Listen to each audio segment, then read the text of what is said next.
And Sridhari. ఈరోజు August 15th independence day.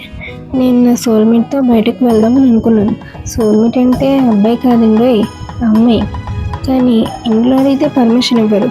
కాబట్టి నేను మా అమ్మ నాన్నతో, అంటే మీ అత్తయ్య మామయ్యతో ఇండిపెండెన్స్ డే సెలబ్రేషన్స్కి కాలేజ్కి వెళ్తున్నా అని చెప్పాను.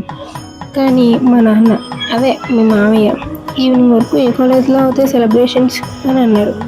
మొత్తానికి ఏదో ఒకటి కవర్ చేసి మా ఫ్రెండ్ దగ్గరికి వెళ్ళాను. ఇంకా మేమిద్దరం కాలభైరవ టెంపుల్కి వెళ్ళాం. మా ఫ్రెండ్ నాతో, టెంపుల్ చాలా దూరం, నువ్వు నడవలేవు అని అన్నది.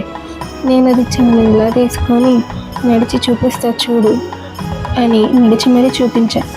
మేము వెళ్ళడమేమో కానీ ఈరోజు వెదర్ కూడా చాలా కూల్గా ఉంది. టెంపుల్కి వెళ్ళే రూట్ అంతా కూడా చాలా పీస్ఫుల్గా ఉంది. అసలు అట్మాస్ఫియర్లో చాలా పాజిటివ్ వైబ్స్ వచ్చాయి. ఇంకా మేమిద్దరం దర్శనం కంప్లీట్ చేసుకొని హ్యాపీగా ఇంటికి వచ్చాం. సో మిస్టర్ ఫ్యూచర్ హస్బెండ్, ఇది నా ఇండిపెండెన్స్ డే స్టోరీ. ఇది నువ్వు ఎప్పుడు చదువుతావో అదంతా నాకు తెలియదు, కానీ ఇది నాకు ఒక లిటిల్ మెమరీ. నేను నీతో షేర్ చేసుకోవాలి అని అనుకున్నాను కాబట్టి ఇలా చెప్తున్నా. ఐ థింక్ ఈ మెమరీ నీకు నచ్చుతుందని నేను అనుకుంటున్నాను.